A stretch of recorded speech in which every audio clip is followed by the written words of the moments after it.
Hello, my name is Melissa Glorioso, and I will be presenting my persuasive speech on the value of community gardens. Imagine that you and your family are driving downtown to attend that big football game, and the GPS takes you through a rather impoverished neighborhood. You and your spouse exchange glances, you lock the doors, you peer out, you look at all the houses, some are abandoned, lots of empty lots. There aren't many people outside, and you wonder what they're all doing and where they are. The street light changes, and the next neighborhood also looks impoverished, but there's a totally different atmosphere. People, young and old alike, are around a big, beautiful green space. They are gathered around, some are helping little ones work in the garden, some are handling some teenagers and helping them get wheelbarrows out, and you wonder what on earth is going on here. As a master gardener who invests time in exploring and implementing all kinds of projects, I'd like to talk to you today about community gardens and how they can make a huge difference in urban neighborhoods. I'll show you why all of us should be supporting initiatives that make community gardens possible. We'll discuss the ways they can improve property values, they encourage social connections, and they help address food insecurity. First, let's discuss property values. This is something that all homeowners are concerned about. You know, the types of homes around you, the lots in the neighborhood, it all makes a huge difference. Because let's face it, abandoned lots are an eyesore. The overgrown grasses encourage wild animals to nest. Residents tend to treat it like a dumping ground, and property values plummet when this happens. Neighbors and city managers are eager to find a solution. And there is a clear choice. Katie Myers, who is the editor in chief of Garden Pals, a large network that supports gardeners, says, according to research, communities that repurpose vacant spaces for activities such as gardening experiences higher reductions in the neighborhood violence and crime than neighborhoods that do not clean and repurpose vacant lots.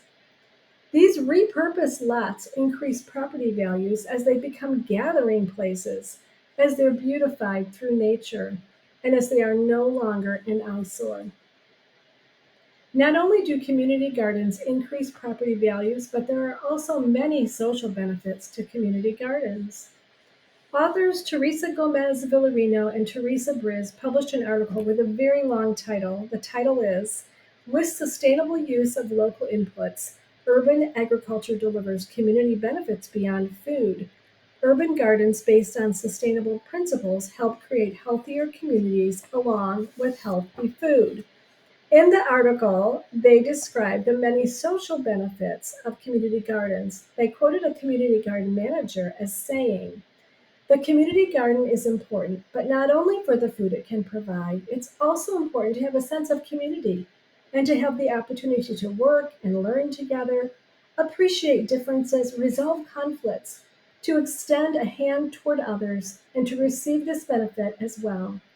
The garden also provides a shared space for collective leisure and recreation around a shared purpose that is immediately accessible to participants. Community gardens improve relationships between neighbors. They keep people busy with productive work, and they give opportunities for teaching and learning. While improving relationships between residents is an amazing benefit of community gardens, perhaps the most important benefit is the ability for residents to address their own food insecurity issues. When considering food availability in urban cities, it's wise to consider what types of stores are relatively local for their residents. Generally, only convenience stores are located in these neighborhoods. As we all know, the types of food found there are plenty of pops, chips, and candy, but never anything fresh. It's simply not sustainable, not for a human. Residents often lack transportation and they can't go in search of better stores. Furthermore, the price of fresh produce at those faraway stores could be the last straw. Big grocery store chains don't want to put up new stores in these areas. Katie Myers wrote an article this year entitled Community Garden Statistics in 2023, in which she claims that community gardens can lower household food security concerns by up to 90%. This is startling.